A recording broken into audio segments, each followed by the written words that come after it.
आपको ये बात जान के ताज्जुब होगा। अच्छा चलिए बताइए, यूरेनस कब डिस्कवर हुआ? तकरीबन 1700 something, 1781 to be exact. Neptune कब डिस्कवर हुआ? एग्जैक्ट डेट तो नो आइडिया। 1846। और प्लूटो तकरीबन 100-125 साल पहले। ऑलराइट। इन 3 प्लैनेट्स को मिला के साइंस में बताते हैं कि 9 प्लैनेट हैं, जबकि हमारे पूर्वज बिफोर क्राइस्ट से लगभग 2-3 हजार साल पहले से जानते थे कि नवग्रह यानी 9 प्लैनेट्स हैं।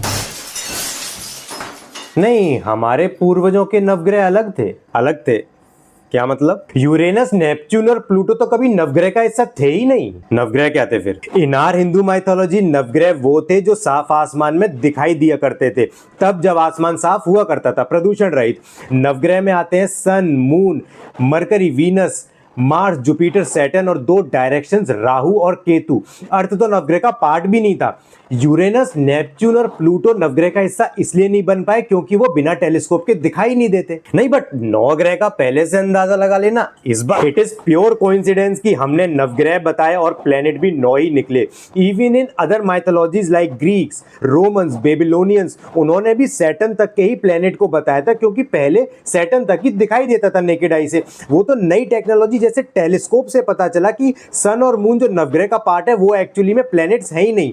अर्थ जो नवग्रह नहीं है वो एक्चुअली में प्लैनेट है, और राहु केतु तो फिजिकल ऑब्जेक्ट्स भी नहीं है। यूरेनस और नेपच्यून दिखाई नहीं देते बट वो प्लैनेट का हिस्सा है। हाँ भाई, ये सब ठीक है, मैं 9 प्लैनेट्स क्या जो वो मैं अब तो 9 प्लैनेट्स हैं भी नहीं, सिर्फ 8 ही हैं। प्लूटो तो प्लैनेट की कैटेगरी में भी नहीं रहा। अच्छा ठीक है, हाँ ठीक है, समझ गया मैं। इसमें किसी का अपमान नहीं है sir, this is just how science progress. हमारे एंसेस्टर्स ने भी उस जमाने में जो कुछ देखा बताया वो भी अव्वल दर्जे की सोच है।